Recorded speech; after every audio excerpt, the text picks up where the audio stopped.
Good morning, I'm back in London and I had a bit of dramas trying to get back to UK yesterday in Luxembourg.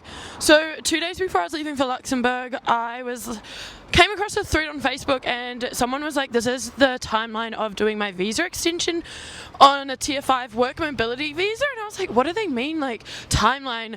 I've been looking at my extension of my visa and all I need to do is wait till under 28 days, pay the £1,000 and sort of just wait for it to process.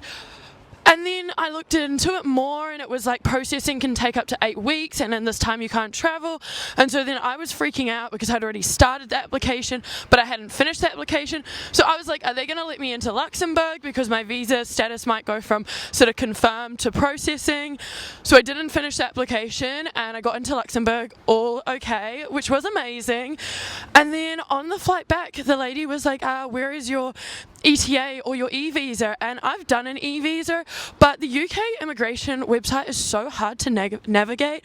I don't know how to log into it or where it is, and this is just before we're boarding the flight. She's like, where is it? I was like, well, I've always just shown my passport with my visa in it and it says that's enough. And then she's like, oh well, I was like, I have my BRP card. She's like, yeah, well those aren't valid anymore. I was like, I've never been asked for this ever before, and luckily her supervisor came over and she looked at my BRP card. I said, I live in London, I'm applying for a visa extension and everything, and she's like, yeah, we've just had a lot of fake share codes shown and it's a new requirement in Luxembourg. And I was just shaking. I was like, I don't need this to happen.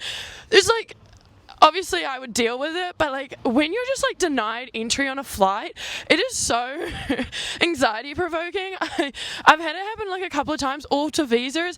It's just really hard to always stay update with everything because it's always changing in the UK. Like they've taken the BRP cards away, now they want e-visas. Now if you're coming as a tourist, you need an ETA into the UK, and it's just a lot. But we're back in London and we're off to go get a coffee.